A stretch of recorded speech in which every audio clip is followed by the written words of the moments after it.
Welcome everybody. I'm Professor Deborah Corrigan. I'm the Director of Monash Education Futures, and it is my pleasure to welcome you to our Education Now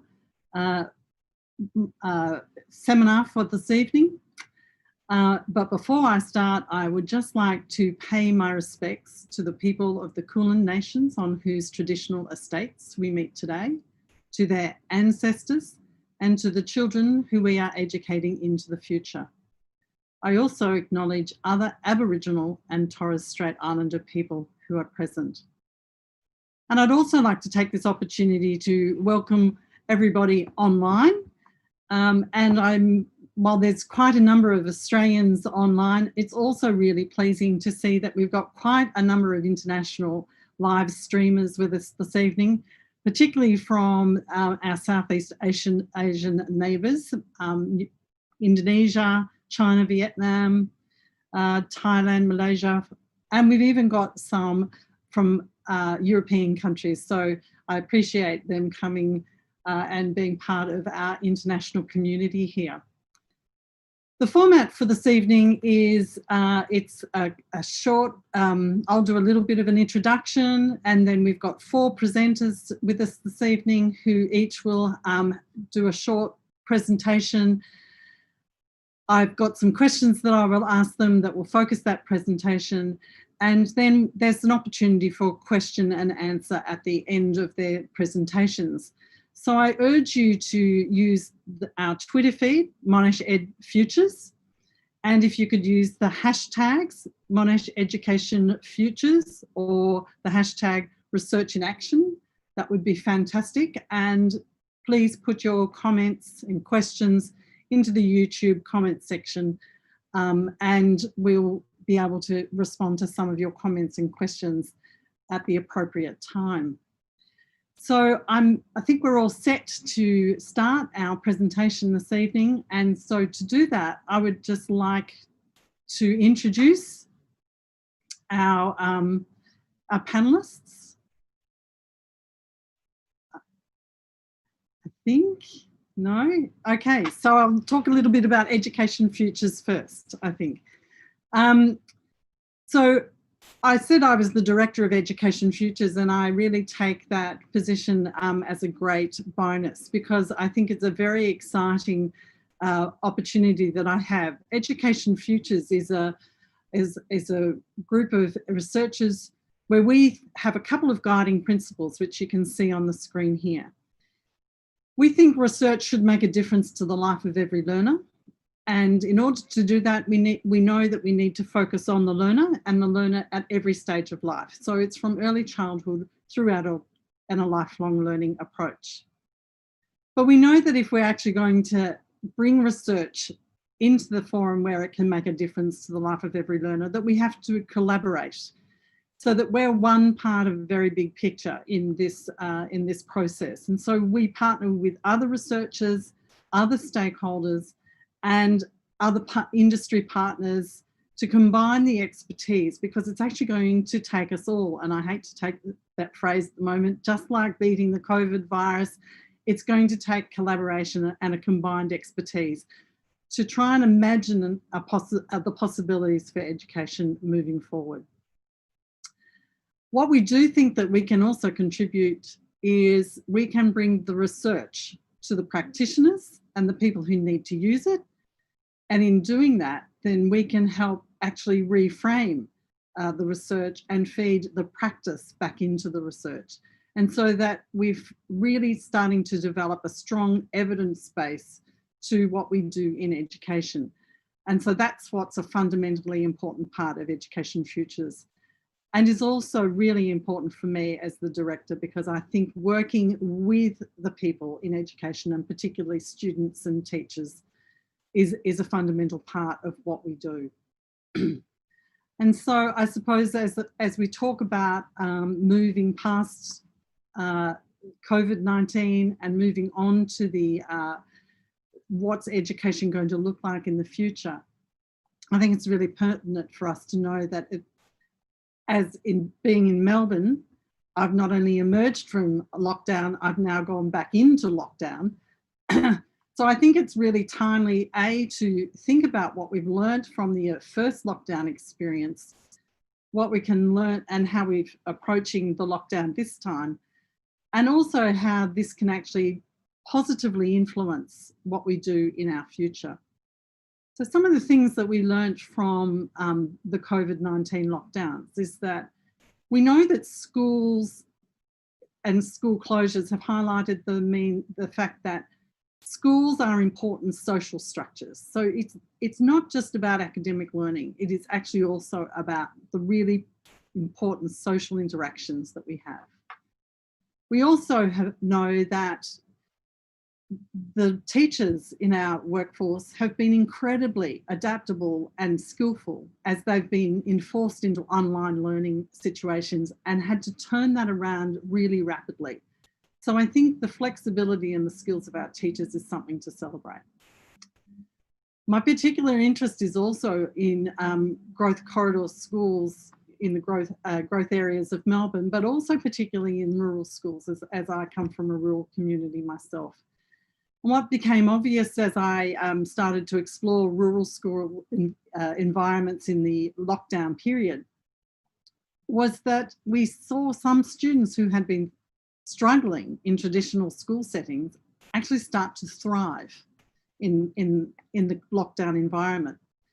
So this happened also in the metropolitan areas, but I think it's we need to be mindful of the fact that people have different needs, they learn in different ways, and so one approach does not fit everybody. Now we know that, but I don't think it was quite so obvious to us that we knew that some kids were actually going to thrive in the online environment that they did in COVID. And so it made me sit and think about our school systems. And so I think it's really interesting to remember that the current school system was devised before we even had the internet, which only happened in 1989, so that's not a surprise. But I think if you think about the system now that has the internet, you know, how has education changed with the advent of the internet and our ability to use it quite frequently? You know, in terms of the connections we make, they aren't just local connections anymore, they're also global and relatively instantaneous. You know, this is a perfect example of that.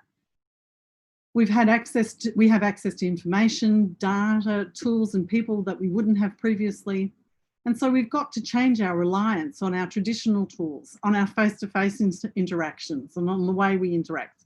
All of those past expected experiences are changing. My work in Education Futures particularly is focusing more and more on learning environments and what will those learning environments in schools look like. For example, is the classroom going to be the most common unit of grouping students moving forward? I'm particularly interested in how we get balanced engagement of students in all of the dimensions of cognitive, affective and behavioural dimensions for students. What will the school day look like? Is it, you know, my personal favourite is I'd like to think that the timetable might be under threat. And I think who has access to what and when is also some really interesting questions. So I think there's some also good thinking around, and I know our panellists are going to actually pick up on some of these. What does it mean for what we value in student learning? And what does it mean for teachers in interpreting the curriculum? So I'm a science and STEM educator, and I know that in actual fact, I don't see that science is still important, but so is STEM. Creativity is important. Critical thinking is important. Ethical practices are important. And they're everybody's business. They don't just sit in one discipline. They sit across everything. So how we interpret the curriculum and how we experience it is going to be really important. How we value that sort of learning is also going to become very important. So our assessment practices will need to be shifting. Formative assessment, diagnostic assessment, performance assessment are going to play increasingly important roles than summative ones. And so I raised the question really about, does our education fit our needs or all of our needs? and I've talked about my work in rural schools and growth corridors. They have really different challenges in front of them. In rural schools, isolation is often a barrier, but it's only a barrier when we think about the traditional forms of accessing things. We tend to always want to shift the person rather than bring things to the people in their location. Communities being connected both locally and globally. That also helps in access to job opportunities in rural settings.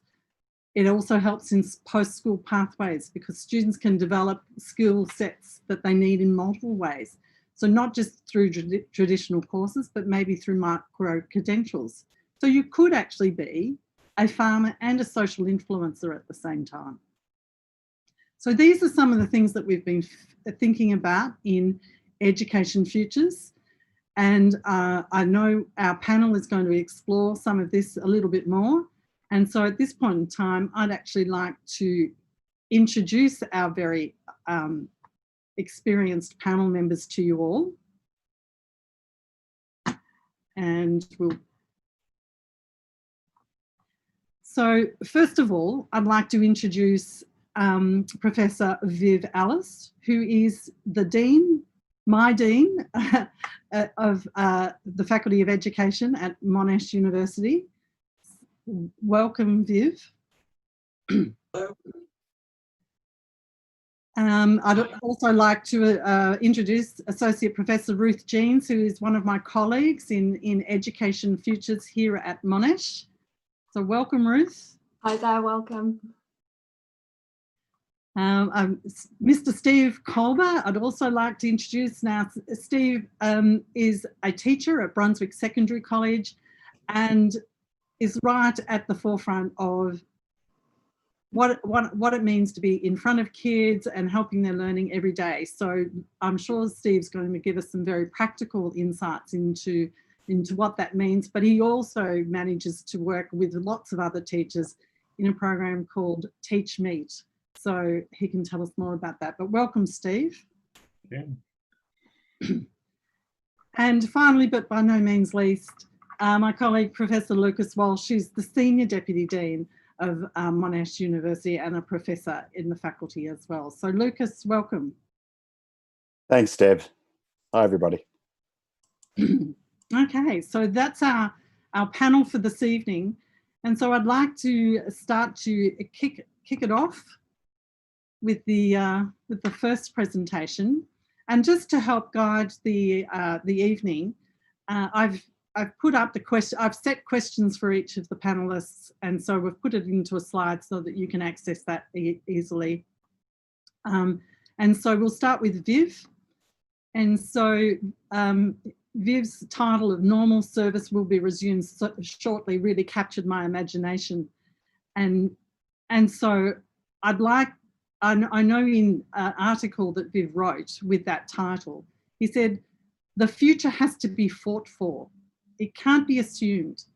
Alternatives need to be imagined more creatively and argued for more vigorously.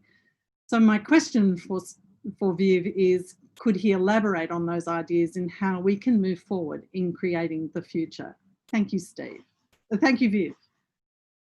That's fine. Thanks for the invitation, Deb. And it's good to get out a bit, even if it's from my desk here in England. So I'm going to appropriate Stephen's claim to be the odd one out. I know in the publicity for this panel, he's been describing himself as the odd one out amongst the professoriate group here. I think I am, because I'm not anywhere near you. I'm here in the UK. And there's a serious point to that, which is what I'm about to say relevant? Our experience here in the UK of this crisis has been very different to Australia. And the entire population will have seen and heard and witnessed things that I don't think we ever anticipated that we would in our lifetimes. And I know that's not necessarily the case elsewhere in the world. It certainly is, for example, in California at the minute, and in other parts of the world like Brazil. But what we've gone through here is different. So my perspective and that blog post that I wrote last month come from my experience. And I should also add there's a question mark at the end of the title. Normal service will be resumed shortly is the question. I'm quite resistant to the idea of a new normal because I think we're still in the middle of it. As Deb has mentioned, you're back in lockdown in Melbourne. It's likely that other countries will go into forms of lockdown again. We're in the middle of a crisis and it's not clear yet what, if anything, I think we're learning. And so what we're doing is we're experiencing and responding, and we're thinking about the future.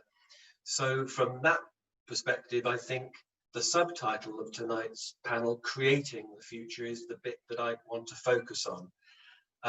So I want to start by showing you an image, and this is an image of a archaeologist, say, or at least an anthropologist and a cultural psychologist have said, is a 4,000-year-old classroom from ancient Sumeria, which is roughly where southern Iraq is today. And the photograph here is used by the anthropologist and psychologist Michael Cole from the University of California, San Diego, to kind of make the argument that schools haven't changed much in 4,000 years. You know, that the institution of schooling relies on direct instruction of young people sitting in rows. That kind of scripted notion of teaching is stamped on the institution of schooling from the beginning. It's a very fatalistic and deterministic view in my view, and it's also ahistorical, I think. I also actually, from my own research, don't think that's necessarily an accurate description of that image, but I'll come back to that at the end. But I show you the photograph because, you know, we're going to go through another crisis. We are going through another crisis now, and the chances of aspects of an institution changing are up for question. And in the blog that I posted last month, it was a response in part to the Ed Futures publication, which you can find on their website, but also a blog by researchers at the University of Manchester. And they were saying that basically the current situation, the normal, has not worked for anyone. It hasn't worked for politicians. It hasn't delivered their political triumphs that they sought in education. It hasn't really worked for schools. It hasn't worked for teachers. It hasn't worked for students. So what opportunities does the crisis present? And that question is being asked by a whole range of people, not by well-intentioned liberal progressives, people perhaps like us. It's asked by politicians and people who hold opposing views. And certainly there's a note of caution there in that the lesson from a historian like William H. McNeill that I quoted in the blog is that what comes after a plague, in his words, a global health crisis, is not necessarily better than what we had before. And the Italian philosopher Giorgio Agamben used the concept of a state of exception to describe this situation, where the circumstances are so critical that sometimes governments and their allies try to take greater control over the details of people's lives. So the two pieces of writing I found most useful, which are on the next slide, are very different. And they're advocating for different kinds of deliberative practice. One is by Bruno Latour, who's a French social scientist. The other is a LinkedIn post by a coach, Sarah Noel Whelan from the United States. I find them useful because they are addressing the situation of uncertainty and opportunity. And Latour particularly is very good at pointing out that despite previous arguments, we have been very good at stopping an economic system in its tracks. You know, within a space of a few days, we closed down the way that we did things, and that happened very fast. The Vice Chancellor of Auckland University has also noted that, you know, universities are usually held to be pretty non-agile and very unnimble institutions. They switched to online teaching very, very quickly. And what Latour does at the end of this piece, which I recommend, is gives us a heuristic to think through what we've stopped during this crisis that we would like to see come to an end permanently, and what we've stopped during the crisis that we would like to reactivate, but perhaps on different terms. And the heuristic he offers, the set of questions at the end, I think is really powerful. The contribution of the LinkedIn post is to achieve that, I think we have to be compassionate. And the quote from the LinkedIn post that lives with me is that to live in a pandemic means that we live with a constant hum of a threat. And that bears down on people very profoundly indeed, and their capacity to embrace any kind of change is restricted by that. So things are possible. Latour notes what has been possible and what we'd like to be possible. But we have to be ready as schools and as universities to react and to act and think differently. We can't take things for granted. We can't take our status as ancient institutions, or at least old institutions, for granted. We might use Latour's heuristic. We certainly will have to act compassionately. But to return to that image that I showed at the beginning that Michael Cole used, the ancient Sumerian classroom, if you could show that image now, it would be great. Move it on one more. That doesn't represent a condition. It's what we've been experiencing, if you like, for thousands of years, but not in terms of an outcome, in terms of a fight. Basic things like who's allowed to go in that classroom, whose voices are allowed to be heard, what's the division of labor in there, what are the tools that are available. And the point I wanted to make was that may not even be just the classroom. So when I did some research a few years ago, looking at the meaning of this and where the photograph comes from, there is some dispute about archaeologists about whether it is a classroom or whether it's a refectory, whether it's a space for people to come together to eat. And that social communal aspect of education, I think, is something that we've all been reminded as being incredibly important. And so I don't want to lose faith with an institution of schooling. I want us to bear in mind words of people like Raymond Williams, the cultural studies scholar, which is that all education participates to some extent in the reproduction of the status quo, but at best gives us some critical tools to reimagine it and to live differently.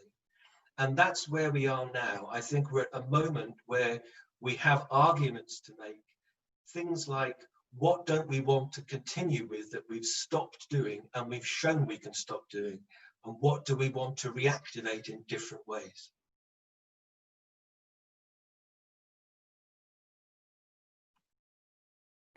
Great. Thanks very much for that, Viv. Yes, it resonates so well. What have we stopped doing? And what do we not want to do again when we pick it up? I think that's a fantastic message. So thanks very much for that. I know there'll be lots of questions for you, but in the spirit of moving on, I think we'll have the next speaker, which is actually Ruth Jeans, Associate Professor Ruth Jeans.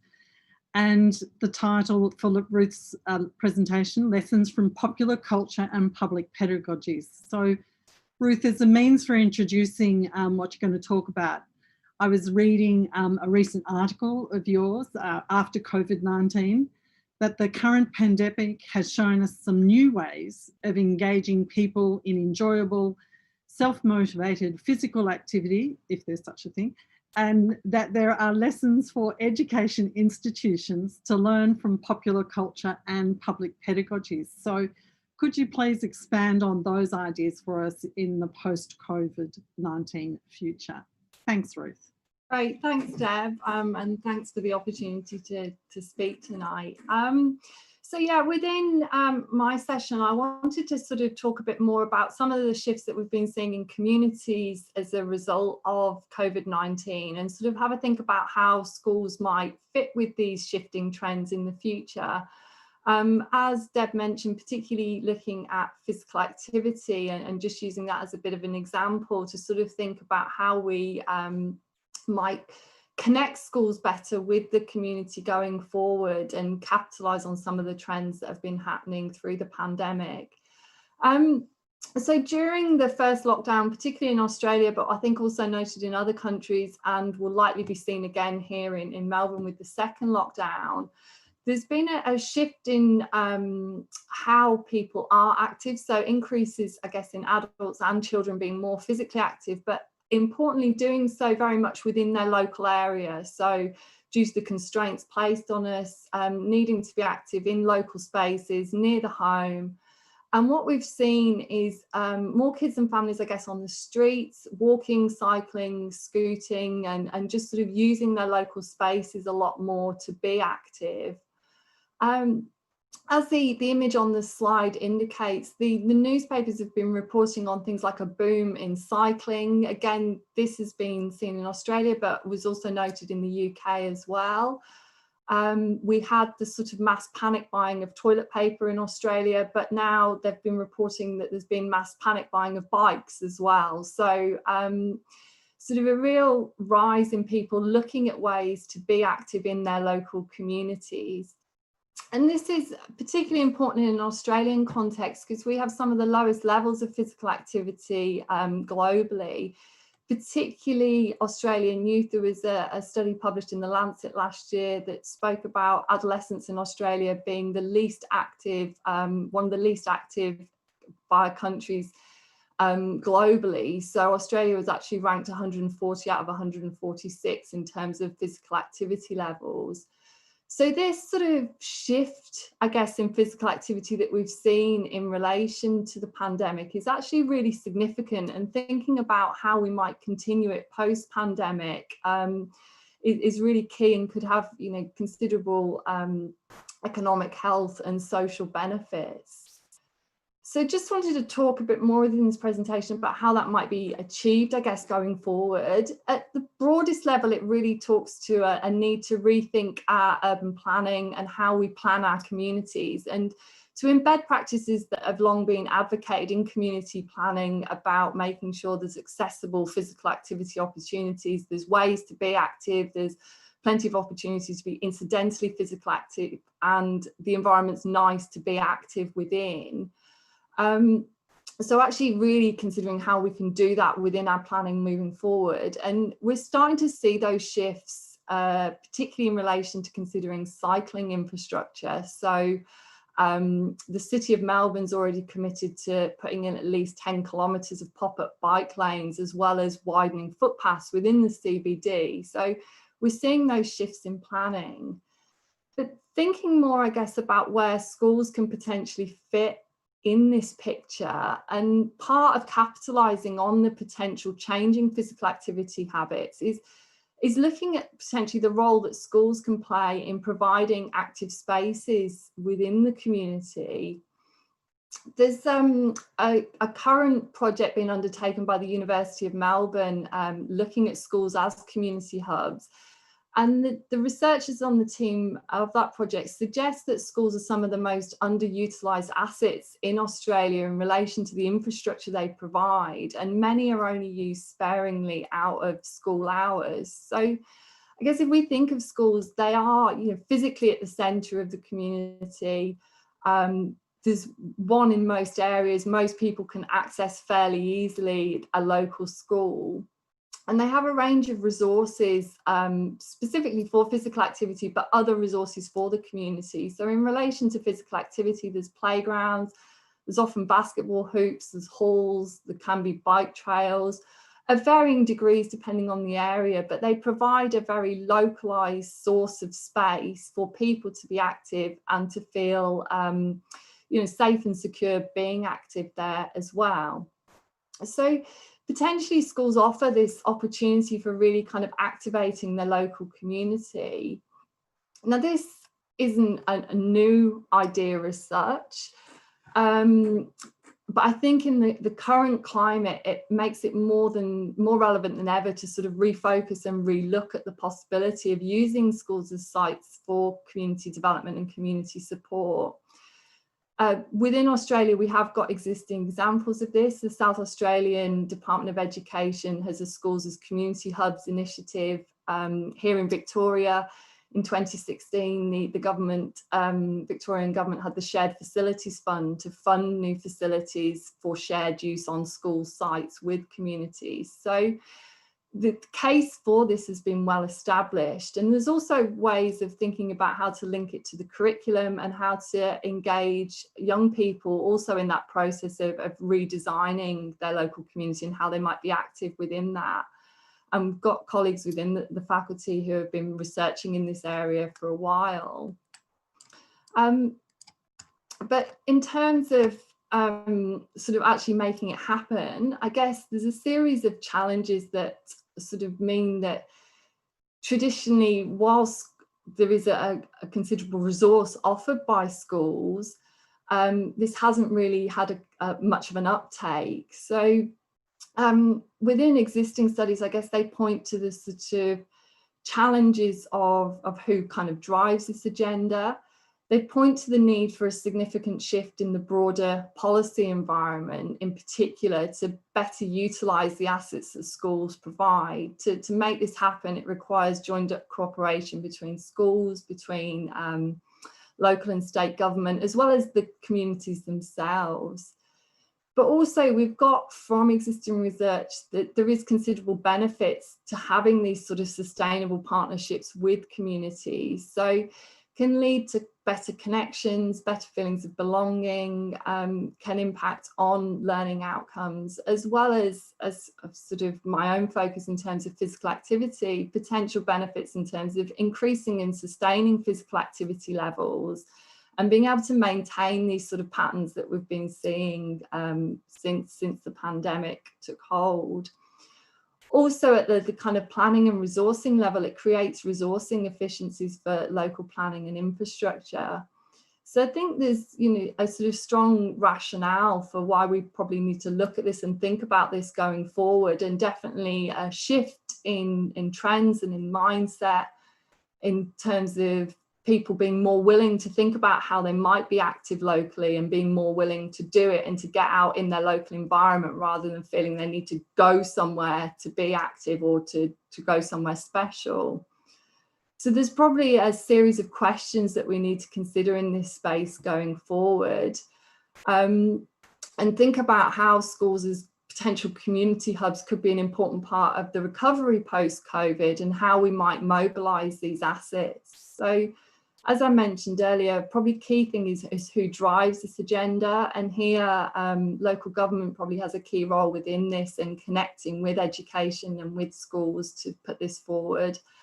We need to consider how we make and help schools work through some of the legal and logistical challenges for opening up the space. There's definitely issues around there that need navigating. And also thinking about how we can involve young people in this process as well and educate them with the skills to be active in their local community and to shape the way their community looks. But potentially a real opportunity to change how we see schools within our local community and open them up much more broadly to the communities that they're located within.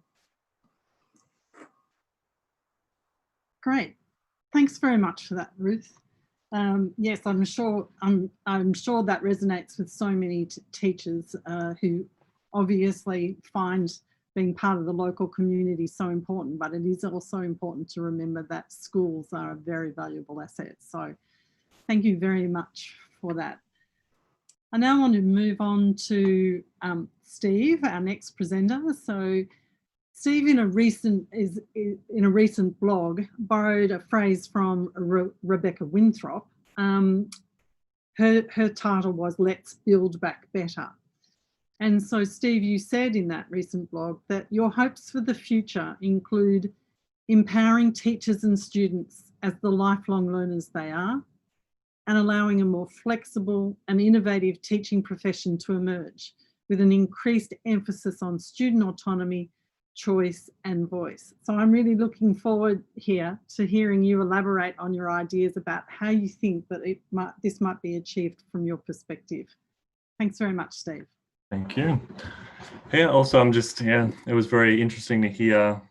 I mean, I agree with the traditional nature of school. It's very, because I think the changes that need to come, how to build back better, to build on my own lazy motif, is basically that it's very structural. So the things that limit teachers and students are very structure-based and they're time-bound. So the fact that you ask people to be creative and to think and to have time to learn and learn new information, and then you have bells go off every hour, and you rush them between classes, and you never actually give them time to think and to consolidate. So I'm going to start from a sort of a student perspective, I guess.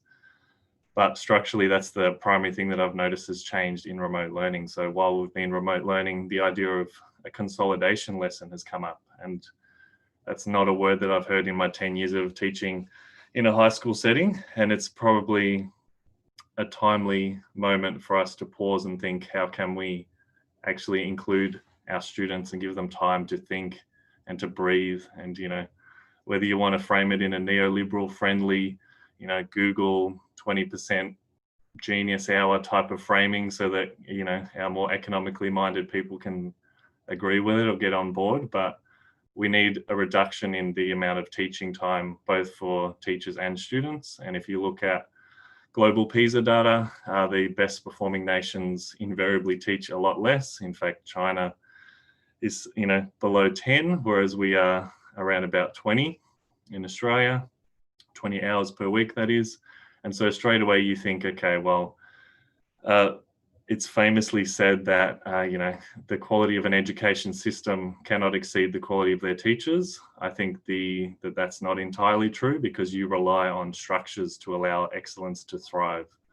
So if you think of 2017, 2018 and 2019, Australia produced 3 people, or had 3 people, let's say, that were in the top 10 of the Global Teacher Prize. This year we've had 3 in the top 50.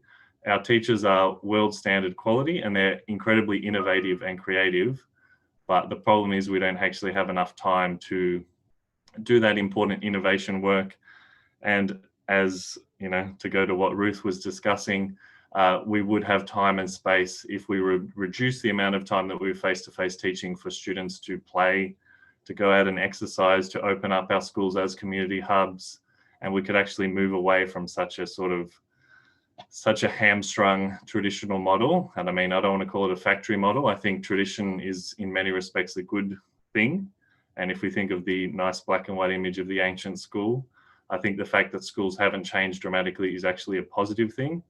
If we talk about standing on the shoulders of giants, I think we have such a long tradition all the way back to, you know, I don't think many people look at kind of Socratic education as somehow backward or inappropriate or, you know, direct instruction or dull, but rather something as valuable and as important as it is. And I mean, Neil Selwyn wrote a great piece for this very group that we're a part of, Monash Ed Futures, about the crucial importance of schools as social institutions. And from my perspective as a teacher in the classroom, I could list off for each of my classes, you know, probably around about 3 students that were difficult to reach or disappeared or were difficult to engage in their learning. And I think that is true also in schools, but schools have such a cushioning effect on disadvantage for students. So the reason that we have schools and we force everyone into one space at a set amount of time is because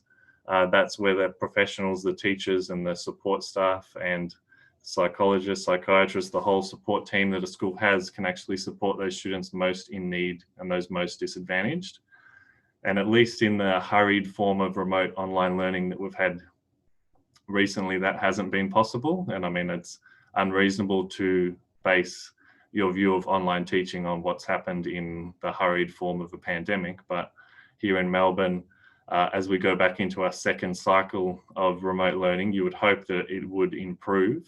And I think the main ways in which it will improve will be the things that I'm speaking about here, which are reducing. So asking less of our students, assessing more effectively rather than more. Authentic assessment, I think, was mentioned earlier. And that to me is of crucial importance. If you think of the amount of time we spend on, say, a NAPLAN test that is a very reductive and unrealistic, you know, human endeavor. We very rarely ask people to sit in a room, let alone people in grade 3, to sit and do an examination style test. And I think we need to become a lot more authentic in our teaching and learning. So to me, the way that you do that is you free up some time and you allow the excellence that we have in our system to actually refine its processes, to actually collaborate, to have, rather than meetings, but to have actual learning engagements and engage with research. I think there's definitely a tendency to avoid teachers and to keep them out of the limelight as much as possible, because we are quite left-leaning as a group and we're also highly educated. And I think that's a big part of the reason that we have so much time locked in front of our classes, is because there's a certain level of concern or discomfort about what could happen if teachers had enough time to collaborate and connect.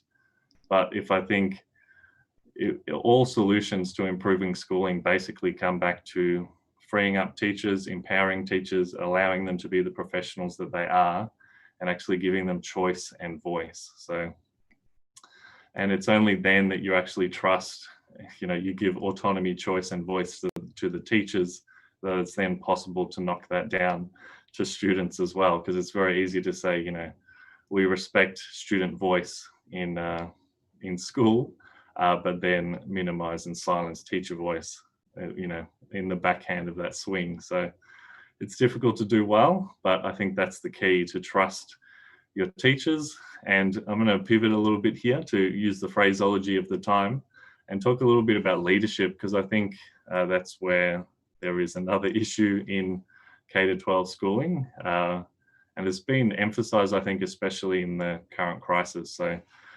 leadership has, we often speak about how we live in a democracy and we value democracy, but if you think about the way that decisions have been made of late, it hasn't been especially democratic. You have a cabinet formed, and then that's how decisions are made. And that's also been true in schools as well, where you've seen a real erosion of the middle band of leadership. So there's the teachers at the bottom, let's say, and the leaders at the top, and all those in between in the sort of liminal middle leadership roles that people like Christine Greaves would write about, have been minimised and put to one side. And I think a large part of that is because in Australia we don't really have a clear structure for what those people should be doing and how they should be working. If you think of somewhere like Finland or Singapore, they have a really developed sort of professional learning pathway where you're not either a teacher or a principal. There's a whole lot of range of options in between. So to me, that's one thing that I would look at, freeing up teacher time, allowing a clear leadership pathway for teachers to progress into different things. And I would also empower teachers to actually engage with policy would be the goal. But I'm gonna wrap it up there, but essentially that's the focus: free up some time, free up the structures, allow teachers to practice their excellence and to share it, and therefore you will allow the students to do the same. Great. Thanks very much, Steve. That was very insightful to see what it's like from the perspective of living the virtual classroom, I suppose, in the lockdown situation, and what's possible in moving forward. So I'm sure we'll come back to many of these issues, but I would like to introduce our last presenter for this evening, Lucas Walsh. So Lucas is talking around imagining youth futures. And so Lucas, I suppose I was interested in your book with Ros Black, Imagining Youth Futures, that you highlighted a common theme that emerged from your research with young people. And that was that the uncertainty they experience across family life, their lives as workers and as political actors. And so I suppose I'd be really keen for you to explore that a little bit with us and sort of say, how can education systems help our young people embrace uncertain futures? Thanks, Lucas. Thanks, Deb. Okay, well, so I'd like to speak to you all just about the aspects of that uncertainty and touch upon just a few dimensions of it in the brief time that we have. Next slide, please.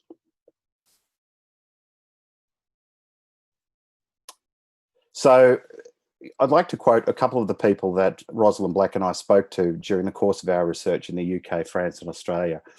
Leah, a university student in France, said that in 20, 30 years, there might be some huge change, huge issues coming. You know, what I've planned for my life might not be able to happen because the world will be too different or drastically changed by some very important things. From another student, we have this quote. Next slide, please. From Ninon, also in France, it's really depressing because you're doing 4 or 5 years of studying and you actually think it is going to be for nothing at the end.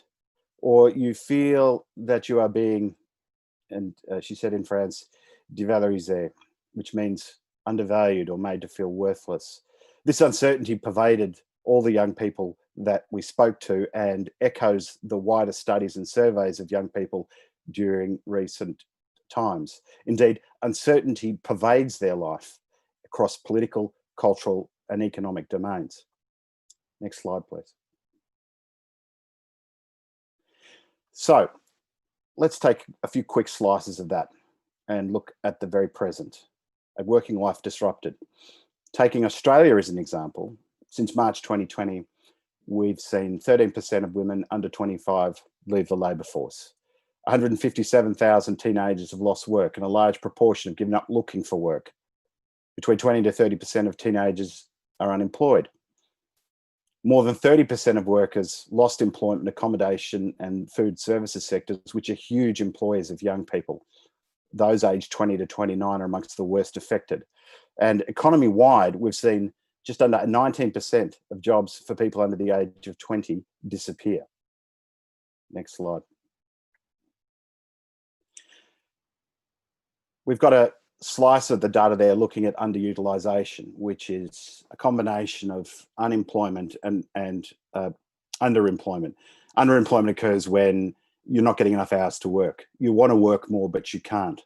Now, we see some quite striking figures there if we look at men and women aged between 15 to 24, which is towards the left of that graph. We'll see large proportions of them leaving the labour force, significant proportions of them both in unemployment and underemployment. These figures are skyrocketed. They have across other age groups, but as you can see from that particular illustration, it is particularly focused and concentrated amongst young people themselves. But here's the point. These represent fault lines of something deeper and longer term that's been taking place, that these trends are actually just accelerations of something that have been there in the long term. For example, full-time jobs for teenagers have been diminishing for the last 3 decades, and there is no sign that that trend will reverse.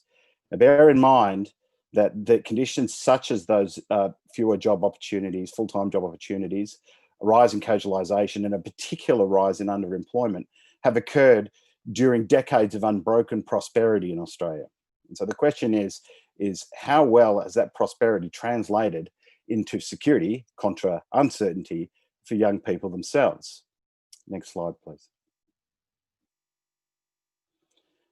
We see uncertainty and shifts in the way young people engage the political. And my research with Ros has focused on this in the last few years, as well as the economic dimensions. And we'll cite some broader data just here. So we see amongst younger cohorts a falling satisfaction with democracy since 2007, where 55% of Australians aged 18 to 29 express a preference for democracy. This is in contrast to 68% of those aged over the age of 30. 30% of 18 to 29-year-olds agree that in some circumstances, a non-democratic government can be preferable compared to 22% overall. Now, there's an argument in youth studies about the extent to which we should understand the voices of young people as seismographs of the future. I think that there is a place for this, that they provide an insight into the shape of things in the present and the shape of things in the future. Those trends represent a chicane of voting practices that we've seen in liberal democracies throughout the world and that have become most intensely manifest under the conditions of Brexit, the rise of Trump, and the rise of the right throughout Europe. We see this diversification and this unsettling, indeed a disruption of those traditional bases of solidarity, of political life, of community, and of economic futures. Next slide, please. When we look at those futures, we see that the certainties that initially were attached to education, schooling, university, vocational training are being also unsettled. That the idea of this opportunity bargain that takes place, whereby you study more and it leads to a more prosperous and secure life, are themselves being unhinged. They've been unsettled deeply, and this is experienced throughout the world, that opportunity bargain decreasingly holds, and therefore the future becomes far more uncertain for people in regards to their so-called transitions from school to life after that. So we see this wider pervasive uncertainty. This term new normal makes me uncomfortable, like Viv, but in a very particular way. I'd like to refer quickly to some thinking around ecology that's been around for a few decades. This notion of what's called shifting baseline syndrome. And I'll just quote Roberts here, and then I'll describe how I think this might relate to the discussion this evening. So consider a species of fish that is fished to extinction in a region over, say, 100 years. A given generation of fishes becomes conscious of the fish at a particular level of abundance. When those fishes retire, the level is lower. To the generation that enters after them, that diminished level is the new normal, the new baseline. They rarely know the baseline used by the previous generation. It holds little emotional salience relative to their personal experience. And so it goes, each new generation shifting the baseline downward. By the end, the fishes are operating in a radically degraded ecosystem, but it does not seem that way to them because their baselines were set at an already low level. Over time, the fish goes extinct, an enormous tragic loss, but no fisher experiences the full transition from abundance to desolation. Shifting baseline syndrome has some salience and applicability to the things I've been talking about. If you haven't known a life where there is stable government, for example, then what does stable government look like for you in the current generation? If the idea of security rooted in old ideas of the career are no longer there, do you just get used to it? Are we the frogs in the boiling pot of this shifting baseline syndrome for how we understand young people's transitions to life post-school, and indeed the expectations that we have about the education system in general? Next slide, please. So I think that when we're talking about the new normal, it creates a kind of a normative standard that we should come to accept the conditions as they are, that we should accept that this is the normality that we're living in, and that to some extent, so it goes. But then again, perhaps we should be critiquing this. Perhaps we should be thinking of new ways and the manners that my previous speakers have talked about tonight. Ways of living in relation to health and well-being.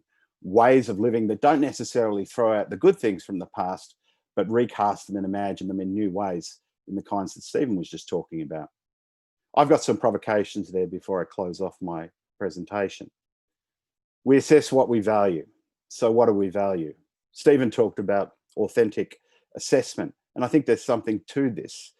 The idea is that whenever we set assessments for our systems, we are sending out signals about the things that we want to measure and the things that we value. But do we really value the kinds of things that, for example, our standardized testing is promoting? And if we are rethinking and reimagining education, what continues to be foundational to learning? What are the things that we want to keep? What are the things that are worth maintaining or fostering or reconfiguring in new ways? And, you know, we need to question what this idea of uncertainty actually is.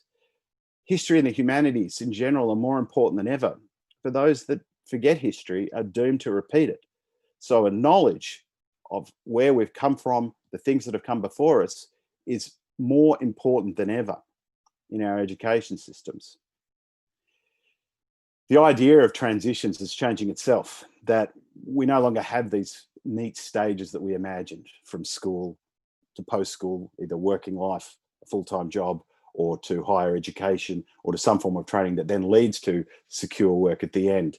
And in fact, people are chopping and changing throughout the life course, and the idea of youth itself is being elongated and stretched from something that is typically associated from one age group in the past to something that's occurring later and later in life. Now, I'm not suggesting for a moment here that there is some kind of infantilization of older people as being young, but that the experience of youth is very, very subjective and stretched by sociological, political, and economic factors, and in fact differs widely depending on what particular cultural milieu you are currently talking about. The point is that we need to rethink about how education occurs, and that it's not necessarily attached to particular stages and life events, but it's something that occurs across the life course in ways that were implied by Deb at the start of this seminar. I think most profoundly, we need to reimagine and renew the moral purposes of education and the social contract. The social contract being the thing that binds us together, that we have some determination in our futures in the spirit of democracy, I think in the manners that Stephen was implying. And the moral purpose is a very deeply embedded thing within educators and remains more important than ever. Now, I'm not suggesting one particular form of morality or one particular worldview, but the purpose of education should be, how can we imagine and build a better life? Next slide, please. I keep going back and I'm haunted by this distinction, this very basic distinction between a career as a noun, which is an occupation undertaken for a significant period of time of a person's life with opportunities for progress, or the verb to move swiftly and in an uncontrolled way. Now, I've been talking about things that are wider than just a job or employment at the end, but talking about our very engagement with each other and the determination and shaping of our futures. So, what are we aiming for? Are we aiming for the verb or the noun? While our current experiences of uncertainty are indeed very real, from a labour market perspective, uncertainty is itself wreaking havoc globally and further entrenching social inequality, and demand that young people endlessly pivot and use their soft skills to tread the choppy waters of uncertainty. Personally, I'm curious as to how much of the longer-term labour market and political uncertainty is manufactured by and for the interests of money and power. Regardless, our job as educators is not just about developing in individuals the skills to navigate uncertainty, but to work with our students to imagine and create the conditions for a better, secure life and world for us all. Thank you very much, and back to you, Deb. Great, thank you, Lucas. Okay, so I think we've had not only the provocations from Lucas, but the very interesting questions that have been generated by all of our presenters, and it was really quite nice that I saw Lucas and Viv also on song with their, what is it that we've done well that we want to stop? What is it that we've done well that we want to keep going? And so those perspectives are really important. So I'm going to ask all of our presenters to turn on their videos, and I think it's now over to questions from the audience. So Chantal, I think will provide us with some opportunities for some questions from our online audience. Hi, so I've got a question for Ruth in regards to schools or sites of community physical activity. So it's from Sally, and she's saying, in Sweden, school grounds are open to the public outside of school hours for this reason. How do you encourage schools, particularly private schools, to open their gates to communities? I think that's a great question. And I mean, I think that's, yeah, a key thing in that often the school sites are actually open and are accessible and are available, but many people in the community don't think they can go and use them. So I guess in part it's about the community being aware of what they can use and what they can't use. But I think where schools do deliberately shut down their sites and try and prevent that kind of usage outside of regular school hours, which, you know, I can understand them doing that for many reasons, it's trying to sort of look at some of the ways that that could be managed, and just sort of encouraging, I guess, more thought about what could be opened where, and I think trying to alleviate some of the concerns around doing that. So there's definitely concerns about, you know, what's going to happen in terms of vandalizing or damage to the school sites. But yet there's quite a lot of research that shows that that's not actually the case. You know, the community value that resource, and that really doesn't happen so much. So it really is, I guess, working with schools on just looking at some of the benefits and trying to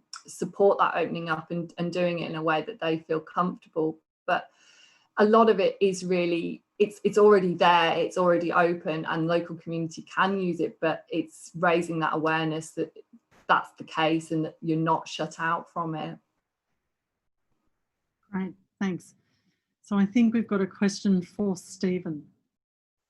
Yes, we do, Deb. There's a lot of discussions happening at the moment. It's great, and there's a lot of questions coming up.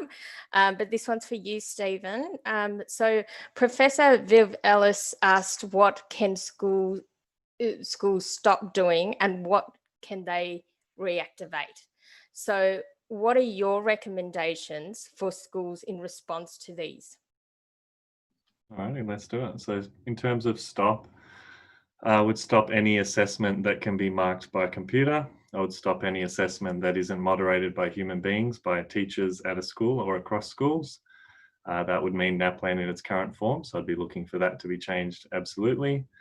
Amanda Heffernan wrote about the accountability generation, and so I would say we need to reduce the amount of accountability, because the question is essentially accountable to who and accountable for what. As Lucas said himself, what you test is what you value, and I don't think what we test is what we value. So that would be something that needs to change.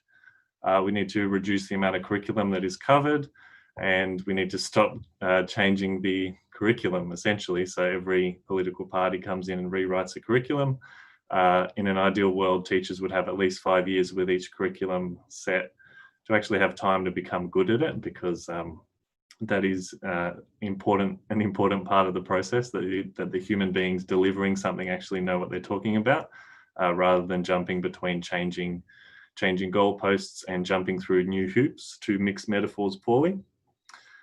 In terms of keep, I mean, I feel strangely more connected to my students than I ever have, because the technology is so limiting for social interaction that you have to kind of go above and beyond and spend a lot more time treating them as human beings and engaging with their interests and their backgrounds, and learning about their family and how they approach things, and asking more general life questions rather than merely focusing on delivering content and teaching all the time. Not surprisingly, because it's the thing that I present on most often, I think we should keep using instructional video to teach our students at times, to allow, essentially, so it's using technology in a way that allows freedom for you, the teacher, and your students to actually interact as human beings, because there is the availability of teaching them without having to stand in front of them while they all glaze off into the distance. The necessity of online learning involves collaboration and group work, and I think that that's something that in the rush to deliver curriculum and keep students, jumping through hoops again, something that we lose. And I think online learning has really brought that back in a major way. I think, I hope Ruth would agree with me on this one, but engaging with the environment, the amount of kind of local exercise and physical activity that I've seen in the last couple of months has just been pretty exciting to see. And I think that would be true for where my students live as well, as they go out and exercise and realize that there are people around where they live, rather than all sitting inside and watching TV or similar, Netflix perhaps. And so, yeah, part of that would be opening up school hubs as well, to make them engaging human places where humans come and go.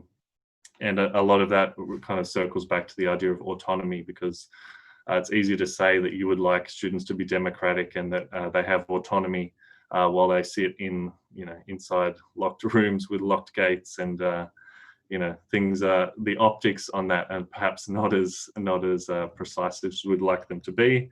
And just in closing, sort of authentic learning is something that I've noticed a lot more occurring. The PE lessons have happened in the lounge room with the family. The cooking has been for human beings. Go to the kitchen and cook for your mum and dad some food.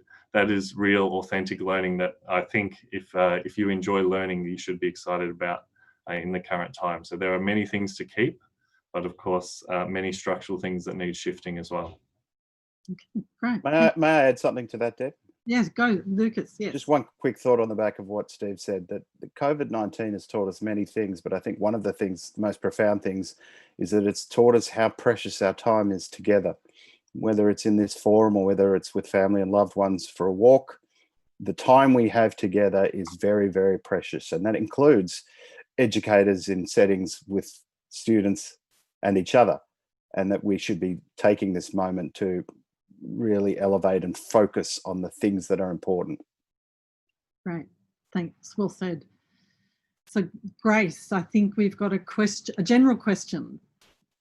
Yeah, so I've got a question for all of the panelists from Vika here. How can online learning be more inclusive for children in rural areas where they possibly don't have access to electricity or internet or don't have reliable access? How about children with special needs? So, do I have any takers who'd like to respond to that question?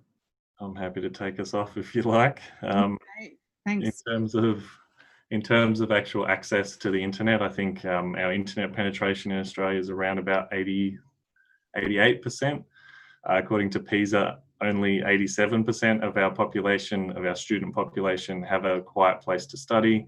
I think there's real issues around the quality of internet we have. I think we rank about 57th from memory in terms of average internet speed in Australia. So the provision is really problematic. But also there's a big question. There's multiple parts to that question, so I'm going to try and jump into.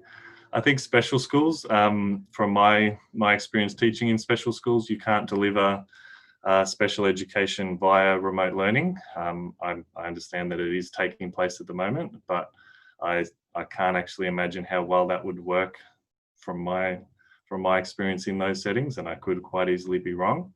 But I think there's always needs to be in many respects, a physical and a face-to-face component to education, especially true for special education. And I think there was a third part that I've missed, but anyway, who else wants to jump in and have a go? I suppose I probably wouldn't mind responding to the rural access, given that I am actually at Monash University, because I do live in a rural community and my internet is not good enough to actually host an event like this. So the quality of internet in rural is a very real part of my life. But I suppose that I learned an interesting lesson. I had the opportunity to do some work in Estonia some years ago, and Estonia was just emerging from the Soviet bloc, and they had a great deal of work to do in terms of how to develop the country and how to actually recover from that scenario. And they did two really important things, I think. One was to say tourism was very important, but the other thing that they did was that they made internet free for absolutely everybody in the country. There wasn't actually a question of who has access and who doesn't have access. Everybody had access and they didn't have to pay for it. Now that had such a profound effect on people living in Estonia, because suddenly they could actually experience things that they had not even imagined before.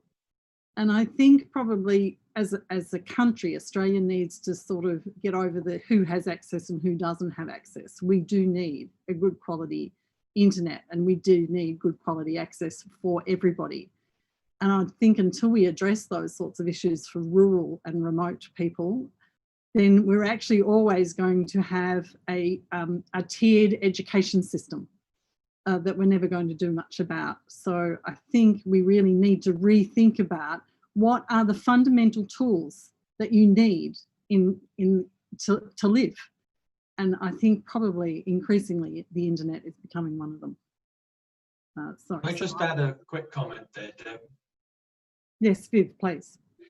It's interesting how things change so quickly. So we had a general election in the UK in December, and the Labour Party, who lost, one of their election pledges was full free fibre broadband, free for everybody. And it was costed at about £20 billion to deliver, which is, of course, a fraction of what the current government has spent on dealing with the coronavirus pandemic. But that then was regarded as a totally crackpot idea by most of the mainstream media, and actually many members of the Labour Party couldn't understand. But it's interesting how quickly that's changed. It is now seen as an absolutely critical part of a national infrastructure. Yes, thank you. Yeah. So if there's no other comments, have we got another question? Yes, we definitely do, Deb. We've actually got quite a long two-part question, but because of the wealth of knowledge on the panel, we can't miss this one. So the first part of the question is, how do we measure success without the clear benchmarking that standardized testing provides? And is there a way to measure educational outcomes at a large scale that can account for shift in values? That's coming from Beck online. Wow, who wants to have a go at that one? I'll kick it off. We do. When you say benchmark, it raises as many challenges as it does securities, I suppose. I can't think of the right word. If we're benchmarking against ages and year levels, that's somewhat arbitrary. If we're benchmarking against other indicators that we currently use are somewhat arbitrary. The fact is that learning occurs at different rates for different people in different communities. We can create benchmarks, but that by using a broad brushstroke approach that we currently have within our systems, we're creating a kind of a false comparison or a false, I think, baseline in how we assess.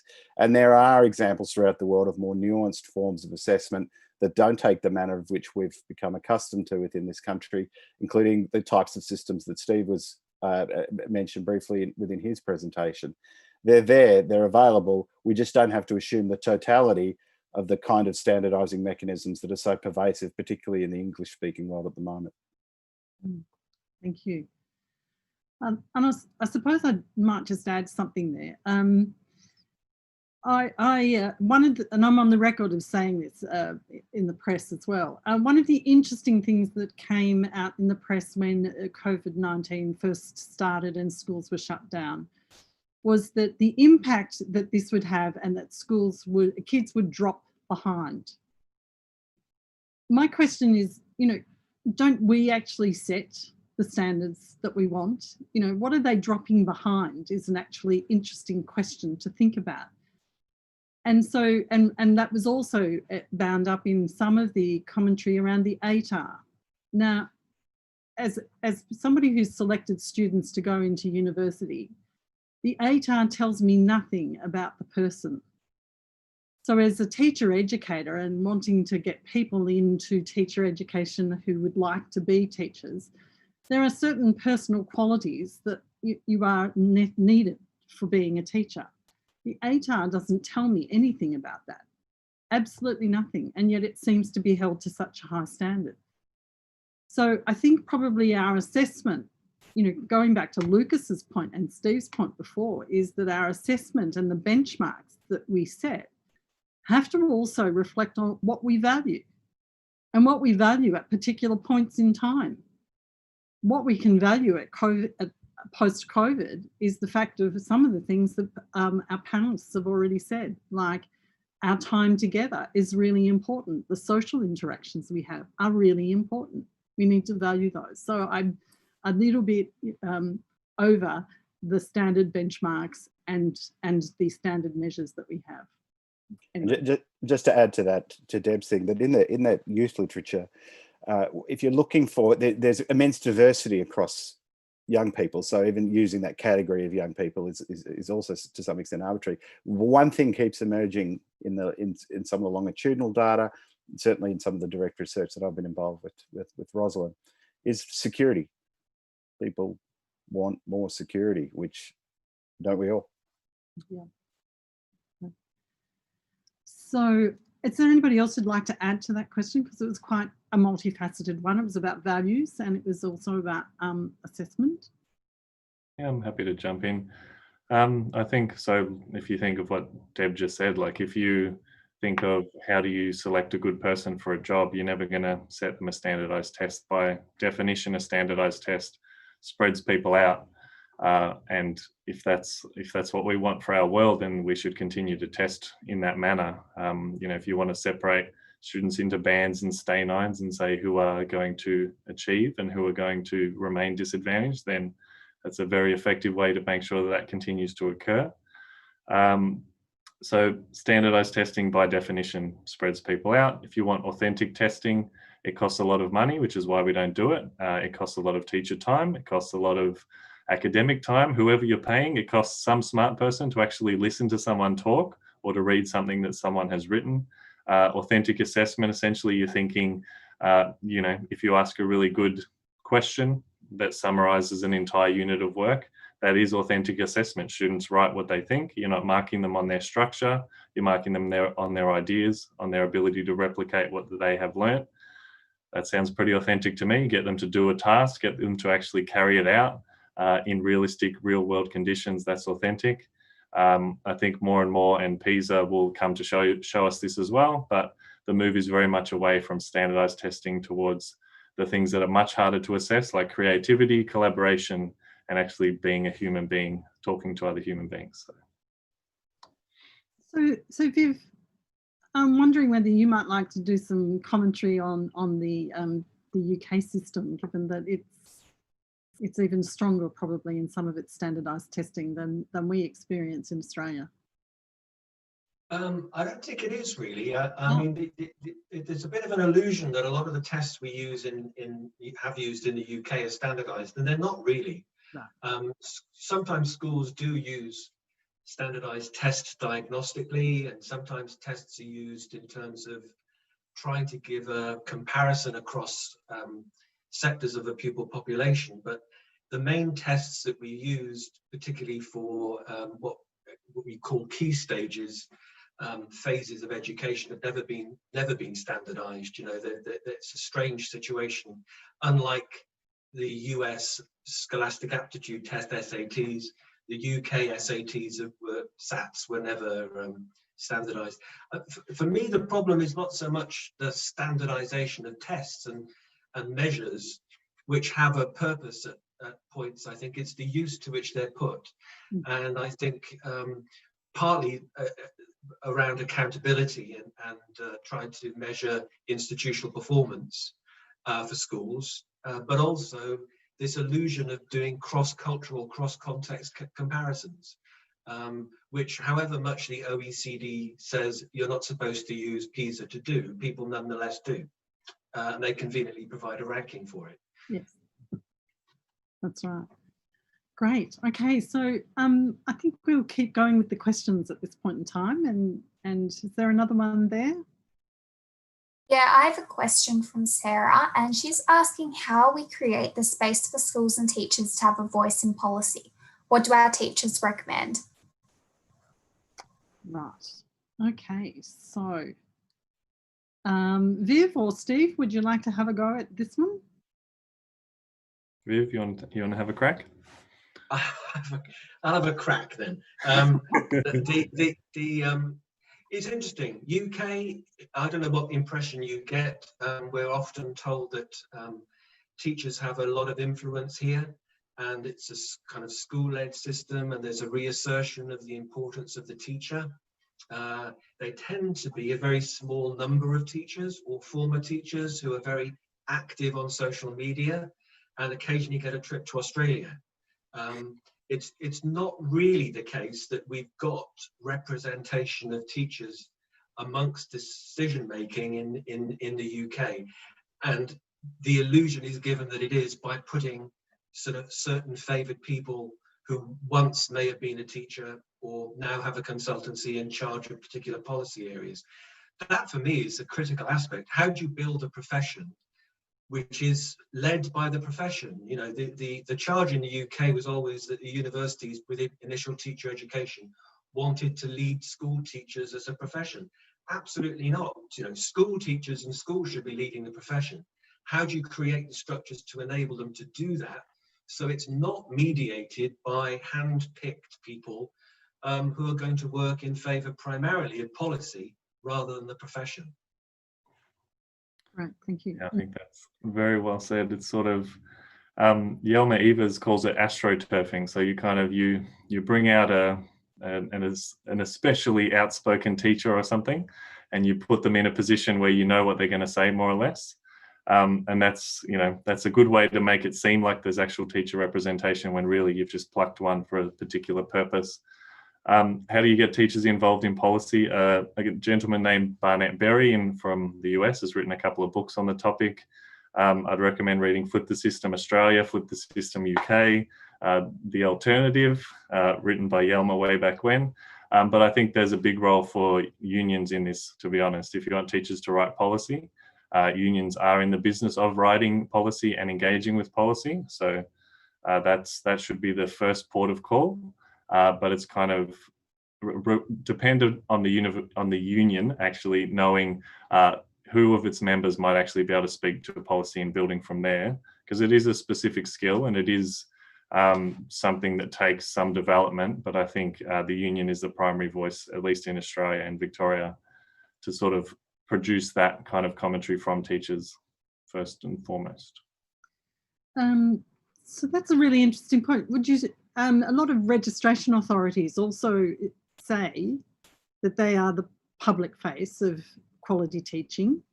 Do you think there'd be a role for them in sort of helping to lead the profession?